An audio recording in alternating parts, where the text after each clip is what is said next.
Hello friends. तो UP special के paper 5 की सीरीज़ में आपके स्वागत है। पिछले वीडियो में हम लोग हर्ष हर्ष के टाइम तक बात कर लिए थे और जिसमें हमने पुष्यभूति डायनेस्टी के बारे में और ख़ासकर इम्परर हर्ष के बारे में हमने बात किया था। आज हम उनके बाद के जो टाइम फ्रेम है यानी हर्षवर्धन के बाद जो मामला था उसको हम देखेंगे, ठीक है। तो बिना कोई टाइम वेस्ट किए हम अपने वीडियो की शुरुआत करते हैं। तो आफ्टर द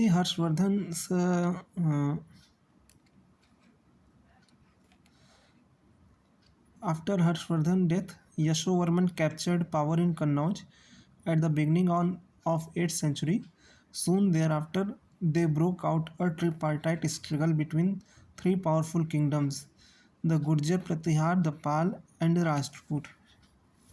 ठीक है। तो होता क्या है कि जो हर्षवर्धन की जो डेथ है वो आपकी 647 AD में होती है, राइट। हर्षवर्धन की जो डेथ होती है वो 647 AD में आपकी होती है। और इसके बाद क्या होता है आपका कि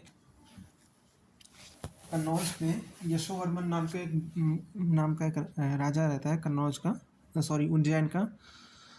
वो इस पे कन्नौज पे कब्ज़ा कर लेता है और कन्नौज पे कब्ज़ा करने के बाद वो अब एक सक्सेसर की तरह, हर्षवर्धन के सक्सेसर की तरह यशोवर्मन और उसके जो भी वंशज थे वो रूल करते हैं। तो इसी बीच में क्या होता है कि मतलब पूरे भारत में 3 बड़े बड़े साम्राज्य स्थापित हो जाते हैं, जो कि एक ये इस चीज़ को कन्नौज के लेकर झगड़ा तीनों में होता है, ठीक है। क्योंकि जैसा कि मैंने आपको पिछले वीडियो में ही बताया था कि जो कन्नौज है आपका वो एक हर्षवर्धन के टाइम पे एक पावर सेंटर है। ये उत्तर भारत की अब राजधानी हो गई है और अभी मगध का जो स्थान था या पाटलिपुत्र का जो स्थान था वो अब कन्नौज को मिल चुका है, ठीक है। तो तो अब इसी के लिए अब जो बड़े बड़े साम्राज्य स्थापित हुए हैं वो अब कन्नौज के कब्जे के लिए बढ़े हैं। और वो वो साम्राज्य कौन कौन से हैं? गुर्जर, प्रतिहार, पाल और राष्ट्रकूट, ठीक है। तो गुर्जर प्रतिहार सबसे पहले अगर हम इसकी बात करें तो गुर्जर प्रतिहार इसकी जो राजधानी रही थी ये आपका पहले अगर हम बात करें तो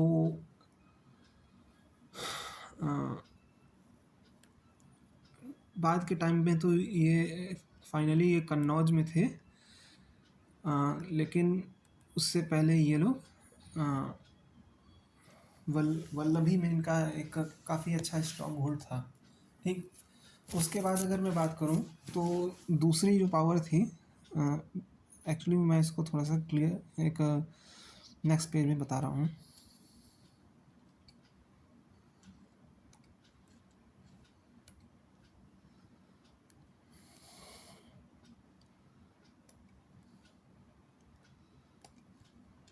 ठीक है। तो जो गुर्जर प्रतिहार थे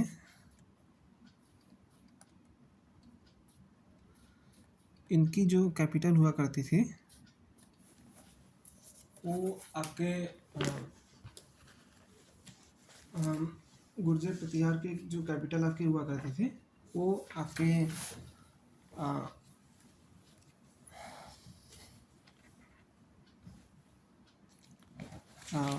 बाद में कन्नौज में ही बेसिकली डिसाइड करते थे। तो गुर्जर प्रतिहार को इसको अभी के लिए मान लेते हैं कन्नौज इसकी कैपिटल थी। हालांकि इनकी कैपिटल जो दूसरी थी मानी जाती है वो आपका उज्जैन भी आने जाती है, राइट।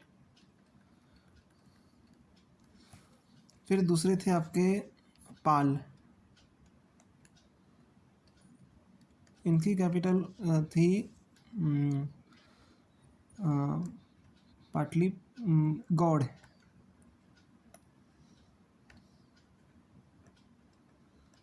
फिर पाटलिपुत्र भी इनकी कैपिटल रही है, क्योंकि ये बेसिकली मगध रीजन को अपने अंडर में लिए थे। ठीक है, और तीसरा था राष्ट्रकूट।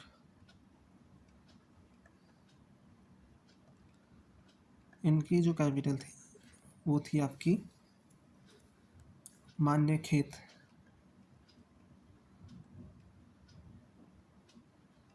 मान्यखेत।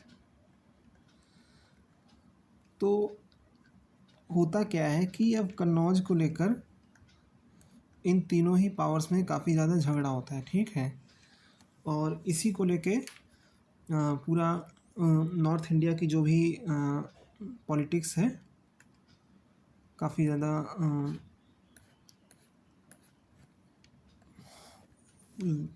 डिस्टर्ब हो जाती है इस वजह से। This tussle continued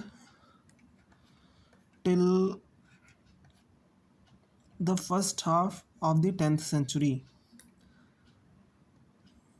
The prominent kings who took part in the tripartite struggle were Dharampal, Devpal, Vigrahpal, and Narayanpal of the Pal dynasty.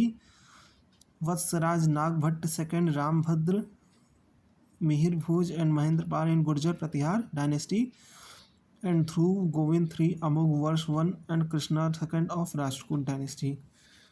तो कहने का मतलब ये है कि ये जो खींचतान जो चल रहा था उत्तर भारत में, ये करीब करीब आपका 8वीं सदी से लेकर 10वीं सदी तक ये पूरा चलता है। और यहाँ पे अगर हम बात करें तो तमाम तरीके मतलब तीनों ही राजा के पीढ़ियों से, तीनों ही वंश की कई पीढ़ियाँ इस युद्ध में लगी रही। जैसे पाल वंश की अगर बात करें तो धर्मपाल हो गए, विग्रहपाल हो गए, देवपाल हो गया, है ना, नारायण पाल हो गया, महिपाल हो गया। तो ये अब पालों की वजह से, पालों की तरफ से हो गए। गुर्जर प्रतिहार की बात करें तो वत्सराज हो गए, नागभट्ट द्वितीय हो गए, रामभद्र, मिहिर भोज, महेंद्र पाल, राइट। और मेन चीज़ आपको अगर हम कहें तो वत्सराज, नागभट्ट और मिहिर भोज, इन तीनों का काफ़ी नाम प्रोमिनेंट आता है। ठीक है, और अगर तीसरा अगर हम बात करें राष्ट्रकूटों को तो ध्रुव गोविंद थर्ड और अमोघ वर्ष का नाम काफ़ी ज़्यादा फेमस है, और कृष्णा 3 भी इसमें काफ़ी ज़्यादा है रोल प्ले किया है इस टसल में। ठीक है, और जैसा कि मैंने बताया कि कन्नौज पे आखिरी कब्ज़ा जो है वो गुर्जर प्रतिहारों का होता है। ठीक है, कन्नौज पे आखिरी कब्ज़ा आपका गुर्जर प्रतिहार करते हैं, और फाइनली फाइनल विनर ये ही रहते हैं। और ये जो झगड़ा है ये 200 साल तक चलता रहता है पूरे, यानी कि 8वीं सदी से लेके 10वीं सदी तक। मिहिर भोज one turned out to be the greatest ruler of the Gurjar Pratihar dynasty. He made Kannauj his capital and patronized art, literature and धर्मा। ठीक है, तो मिहिर भोज गुर्जर प्रतिहार वंश का सबसे महानतम शासक था। और कहा एक कहावत कही जाती है कि कहाँ राजा भोज कहाँ गंगू तेली। तो जिस राजा भोज की इस कहावत में बात किया है वो कहीं ना कहीं मिहिर भोज से ही रिलेटेड है। ठीक है, तो कहाँ राजा भोज कहाँ गंगू तेली, तो ये खैर वो एक कहावत थी। तो लेकिन जो मिहिर तो इस कहावत से आप समझ सकते हैं कि राजा मिहिर भोज की कितनी ज़्यादा इज्जत है। ठीक है, तो इसीलिए मिहिर भोज महानतम शासक माने जाते हैं गुर्जर प्रतिहार वंश के, और इन्होंने कन्नौज को अपने राजधानी बनाई थी। और इनके काल में कला, साहित्य और विज्ञान, इस तरह की चीज़ों को काफ़ी ज़्यादा प्रमोट किया गया। The term Adivaraha is inscribed on his inscription and coins. ठीक है, तो इनके लिए इनके सिक्कों पे आदिवरा नाम का जो चीज़ शब्द है वो छपा हुआ में देखने, गुदा हुआ देखने को मिलता है। He was a benefactor of Vaishnava sect. ठीक है, during Mihir Bhoj reign the Arab traveller Sulaiman spoke highly of the Gurjara Pratihara ruler military might, calling him the greatest foe of Islam.